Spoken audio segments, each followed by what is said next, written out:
Welcome to all of you. हमारा subject है BST, chapter first है हमारा। और इस चैप्टर में लोग मैनेजमेंट के बारे में समझेंगे कि मैनेजमेंट होता क्या है, क्या उसके स्टेजेस होते हैं। ठीक है, तो आइए हम लोग इसके बारे में पढ़ना स्टार्ट करते हैं। बेटा, सबसे पहले हम लोग को ये समझना है कि फंक्शंस ऑफ मैनेजमेंट क्या होता है। ठीक है, तो management is described as the process of planning, organizing, staffing, directing, and controlling the efforts of organizational members and of using organizational resources to achieve specific goal। किसी एक एम को पाने के लिए जितना भी हम प्लानिंग करते हैं, उस प्लानिंग को कैसे ऑर्गेनाइज करना है, कैसे हमें स्टाफिंग करना है, कैसे जो प्लान है उसको डायरेक्ट करते हैं और कैसे उसको कंट्रोल करते हैं। जो भी एफर्ट ऑर्गेनाइजेशन में काम करने वाले लोग लगाते हैं और साथ ही साथ जो ऑर्गेनाइजेशन हमें रिसोर्सेज प्रोवाइड कराते हैं, उनको किस तरीके से डायरेक्ट करना है एक ही दिशा में, जिससे कि हमारा जो एम है उसको हम अचीव कर सकें। ठीक है, इसको बोलते हैं हम लोग मैनेजमेंट। अब मैनेजमेंट में सबसे पहले हमारा वर्ड आया था प्लानिंग। ठीक, तो इसको हम लोग समझेंगे कि प्लानिंग क्या होती है। It is the function of determining in advance what is to be done and who is to do it. तो जो प्लानिंग होती है वो क्या होता है, एक ऐसा एडवांस फंक्शन होता है, मतलब इसको हम एडवांस में लेके चलते हैं। ठीक, तो एडवांस में क्यों लेके चलते हैं, क्योंकि जब भी हम कोई काम स्टार्ट करते हैं तो उसके पहले हमें ये पता होना चाहिए कि आगे क्या होने वाला है, तो उसके लिए हम पहले से तैयार रहें। तो फ्यूचर की फंक्शंस को ध्यान में रखते हुए हम जो भी अपनी एक स्ट्रेटजी बनाते हैं उसको बोलते हैं प्लानिंग। इसमें सबसे मेन चीज़ होती है क्या हमें करना है और कौन उसको करेगा। ठीक है, what is to be done and who is to do it. क्या हमें करना है और कौन इसको करने वाला है। ठीक, this implies setting goals in advance and developing a way of achieving them efficiently and effectively.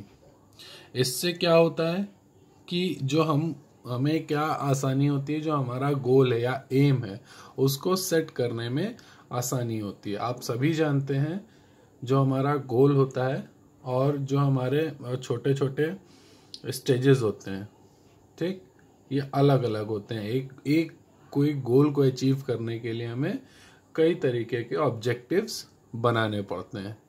तो जिससे कि जब हम उन छोटे छोटे ऑब्जेक्टिव्स को हम अचीव करते हैं तो ऑटोमेटिक हमारा जो फाइनल गोल होता है वो अचीव हो जाता है।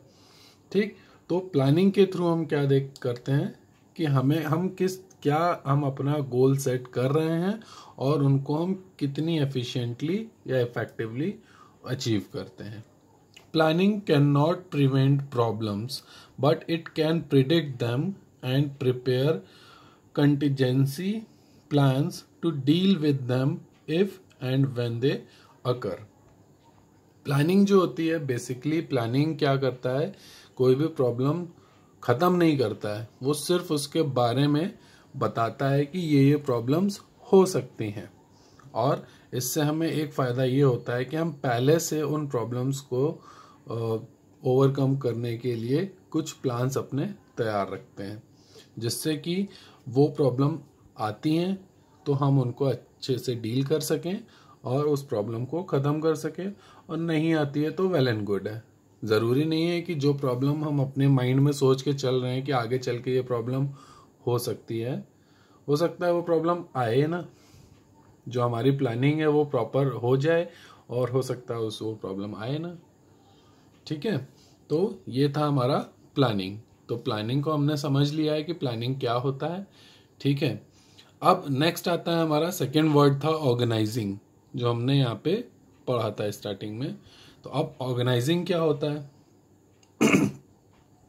It is the management function of assigning duties, grouping tasks, establishing authority and allocating resources required to carry out a specific plan. Planning में हमने क्या किया, एक प्लान तैयार कर लिया और हमने अपना गोल सेट कर लिया, ठीक है। उसके बाद हमें क्या करना होता है, जो हमने प्लान तैयार किया है उसको इम्प्लीमेंट करना ग्राउंड लेवल पे, मींस उसको पेपर लेवल से उठा के ग्राउंड लेवल पे उस पर वर्क करना। तो इसमें क्या होता है, हम क्या करते हैं, ड्यूटीज असाइन करते हैं, ठीक। उसके बाद ग्रुपिंग करते हैं, जो टास्क हैं उनके छोटे छोटे ग्रुप बना देते हैं कि एक ग्रुप क्या टास्क को फॉलो करेगा, और जो भी टास्क किसी एक ग्रुप को दिया गया है तो उस ग्रुप में जितने भी मेंबर होंगे वो सब उसी टास्क को कंप्लीट करने के लिए काम करेंगे, ना कि कोई दूसरा टास्क। जो अथॉरिटीज हैं उनको बनाएंगे और जो भी रिसोर्सेज हैं उनको उनके वर्क के अकॉर्डिंग डिस्ट्रीब्यूट कर देंगे, जो कि जैसा कि प्लानिंग में हमने प्लान किया है उसके अकॉर्डिंग जो भी रिसोर्सेज हैं कंपनी के पास या किसी एक ऑर्गेनाइजेशन के पास, वो क्या करेगा कि इस तरीके से जो छोटे छोटे ग्रुप बनाए हुए हैं उन ग्रुप्स को कुछ रिसोर्सेज प्रोवाइड कर देगा जिससे कि वो अपना काम आगे कर सके। Once a specific plan has been established for the accomplishment of an organizational goal, the organizing function examines the activities and resources required to implement the plan. जब एक बार कोई प्लान बन जाता है, ठीक, और उसको कंप्लीट करने के लिए या उसको अचीव करने के लिए जो भी गोल तैयार किया जाता है, तो जो ऑर्गेनाइजेशन फंक्शन का जो मेन फंक्शन होता है यहाँ पे उसका ये होता है कि उसको ये एग्जामिन करना है कि जो भी एक्टिविटीज़ ग्रुप्स के थ्रू परफॉर्म की जा रही हैं, तो जो भी प्लान है उसको देखना कि जो भी हमारा एम है उसके लिए जो हमने प्लानिंग करी है उसमें किन किन रिसोर्सेज की रिक्वायरमेंट हो रही है और उन रिसोर्सेज को प्रोवाइड कराना।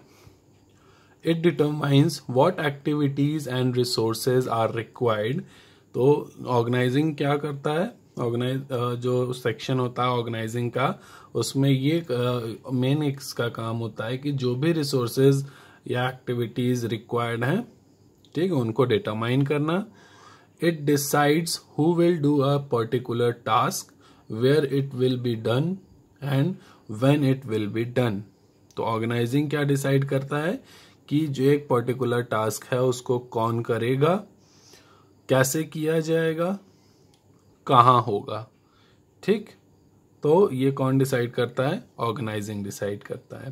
Proper organizational techniques help in accomplishment of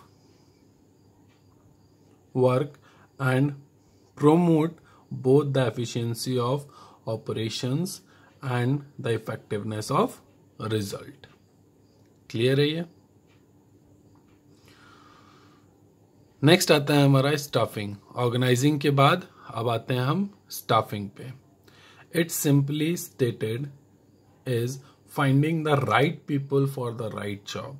staffing का मतलब होता है एक जॉब के लिए सही आदमी को ढूंढना, मीन्स जो हमारा काम है उसको कौन सा पर्सन जो है वो सही तरीके से परफॉर्म कर सकता है, ऐसे पर्सन को ढूंढना। क्लियर है ये सबको। A very important aspect of management is to make sure that the right people with the right qualifications are available at the right place and time to accomplish the goal of the organization. तो staffing में एक चीज़ बहुत ही ज़्यादा ध्यान में रखनी पड़ती है कि जो हमारा काम है उस काम के लिए पहली चीज़ सही आदमी ढूंढना, जो क्वालिफिकेशन हमें चाहिए उस पोस्ट के लिए उसके अकॉर्डिंग उस पर्सन को फाइंड करना, ठीक। सही टाइम पे फाइंड करना, ऐसा भी नहीं है कि हमें अभी काम है तो हमें अभी फाइंड नहीं किया, जब काम हो चुका है उसके बाद हम उसको अपॉइंट कर रहे हैं। तो राइट टाइम पे फाइंड करना उसको, ठीक, और उसको उसकी सही जगह प्रोवाइड करना जिससे कि जो एक कंपनी या ऑर्गेनाइजेशन ने अपना गोल या एम डिसाइड किया है वो उसको कंप्लीट कर सके। ठीक, this is also known as human resource function and it involves activities such as recruitment, selection, placement and training of personnel। ये जो स्टाफिंग होती है इसको हम लोग एक तरीके से ह्यूमन रिसोर्स फंक्शन के रूप में भी जानते हैं। स्टाफिंग को हम दूसरे वर्ड्स में क्या कह सकते हैं, ह्यूमन रिसोर्स फंक्शन। क्लियर है ये? और इसमें क्या क्या एक्टिविटीज इन्वॉल्व रहती हैं? सबसे पहले आती है रिक्रूटमेंट।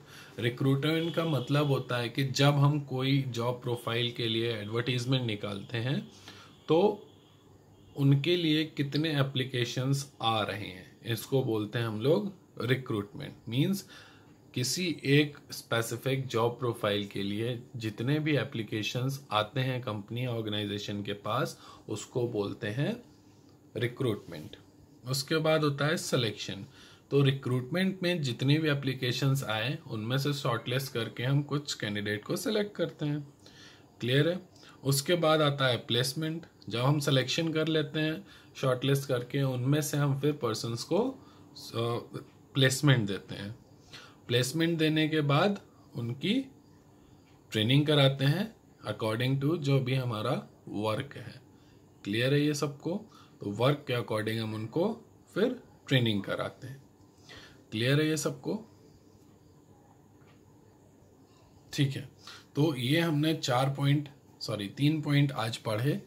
अब आगे के 2 पॉइंट डायरेक्टिंग एंड कंट्रोलिंग जो है आपको नेक्स्ट वीडियोस में पता चलेगा। और साथ ही साथ आप लोग को ये जो पॉइंट्स हमने बताए हैं, planning, organizing, staffing, directing and controlling, ये जो पॉइंट्स हैं ये आपको आगे चल के पूरे चैप्टर के उसमें आपको मिलेंगे, जिससे कि आप इनको और ज़्यादा अच्छे से समझ सकते हैं। और 12th में जो BST है मेन इन्हीं 5 टॉपिक्स पे बेस्ड है। आपको हर चैप्टर में प्लानिंग, ऑर्गेनाइजिंग, स्टाफिंग, डायरेक्टिंग से रिलेटेड कोई ना कोई कंटेंट आपको मिलेगा। ठीक है, तो आपका काम क्या है, वीडियो को अच्छे से देखना और साथ ही साथ जो भी आपको वर्क प्रोवाइड किया जा रहा है उसको अच्छे से कर लेना। क्लियर है ये सबको?